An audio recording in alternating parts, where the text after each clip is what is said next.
Ridwan Kamil bagikan momen pertemuannya dengan sosok penemu jenazah Eril. Ternyata adalah seorang pengajar sekolah dasar. Hal itu diketahui dari unggahan terbarunya di Instagram. Lewat unggahan tersebut, Ridwan Kamil membagikan sebuah video berisi momen hangat pertemuan mereka.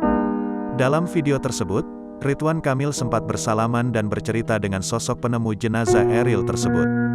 Diketahui, wanita tersebut bernama Geraldine Beldi. Ia adalah seorang guru sekolah dasar di Bern. Ridwan Kamil mengatakan bahwa Geraldine menemukan jenazah Eril ketika hendak berangkat mengajar. Saat itu Geraldine langsung menghubungi pihak terkait guna melaporkan penemuannya tersebut. Ridwan Kamil pun berusaha mencarinya lantaran ingin mengucapkan terima kasih secara langsung pada Geraldine.